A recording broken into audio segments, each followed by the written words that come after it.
What's up, YouTube? Just got a little update video here for my truck, for my 03 Ram 1500 rear-wheel drive.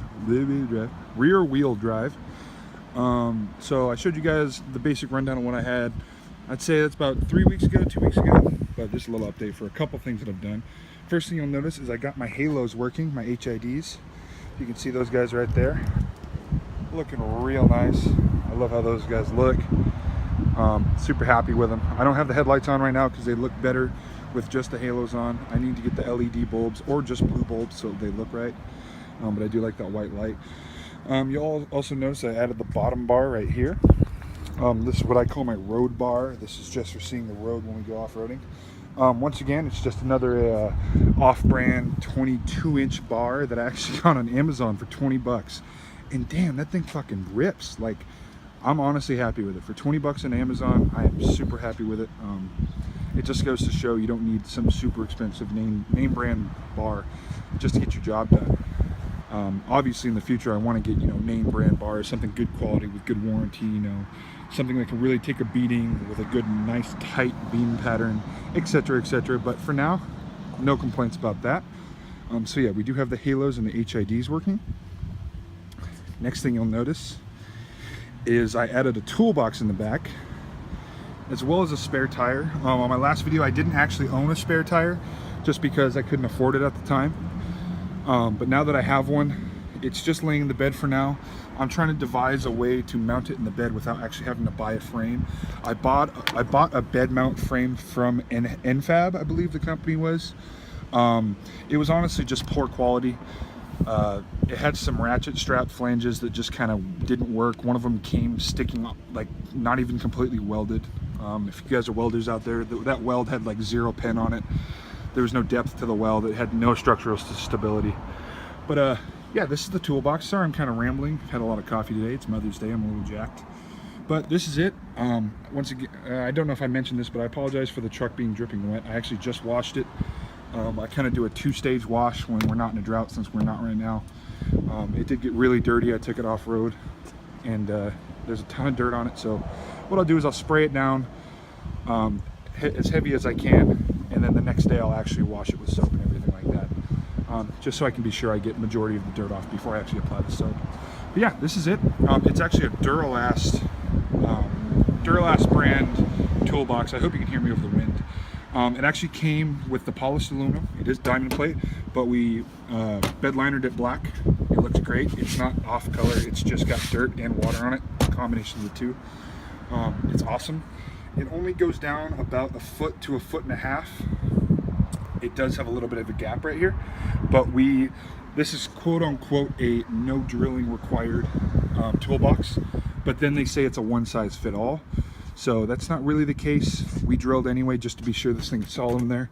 It's full of tools, and I'm super happy with it. It looks great in black. It matches the rest of the truck. Next thing we did, once again, I apologize if everything's dirty and chaotic looking. I'm sorry. Another thing we added was a new switch assembly. You'll notice that this is where my CB radio was, but now this is the switch assembly.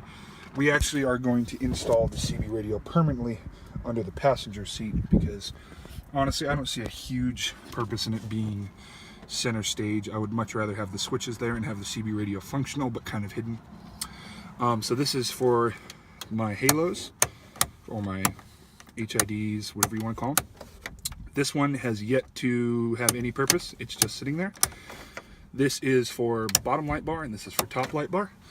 Let me show you what those look like real quick. That whole switch assembly, the bracket, the switches, everything I got at a JK Electronics here in Huntington Beach, and I maybe paid 20 bucks for the whole thing. Super happy with it. That's what it looks like with both the bars on in the daylight. Super happy with how the switches turned out. A lot easier than having those cords hang around and shit like that. We did accidentally break this piece of plastic here, so I do need to find another one of those. Do that. And then the last major thing that I did is we actually chopped my exhaust out. So technically it's a straight pipe. Well, actually, technically it's not a straight pipe. From what I've been told, for it to be a straight pipe, you actually have to add additional, oh, that was loud, add additional literal straight pipe to the cut that you've made before. All we did is we cut it after the catalytic converter. Sorry, I'm speaking in slurs today. Yeah, so we just cut the muffler off with an angle grinder after the catalytic converter, and that's where we're at with it now. She's pretty loud. I'll attach a video at the very end of what it sounds like when I'm revving it and when it starts and everything like that. But yeah, that's basically all we've done to the truck as of now. I plan on getting a bull bar here pretty soon. It's pretty hard to find a bull bar that mounts to the frame for this specific year of truck. A lot of companies are kind of cheaping out and mounting them to the bumper, which for me is unacceptable. If I want a bull bar, I want something that's going to withstand, you know, pulling me out of something. So that's where I stand with the bull bar. I might have one custom fabricated for me. I drew up a design for one. You know, it's a long shot, but eventually a bull bar will happen. But yeah, that's basically what we've done at this point. I'll back out so you can see it again. I'm actually going to Outlaw Off-Road tomorrow to get everything tightened up, because they asked me to come back at 1,000 miles. It's actually been 2,000. Whoops. Made a couple road trips, but it's fine. Nothing is broken on me. Yeah, that's basically it right now. I will update next time we do more than one major to semi-major upgrades to this vehicle. You know, we tightened up the wiring inside the hood and inside the cab and everything like that, but nothing else really major have we done to this truck. That's it, and on to the video of how it sounds.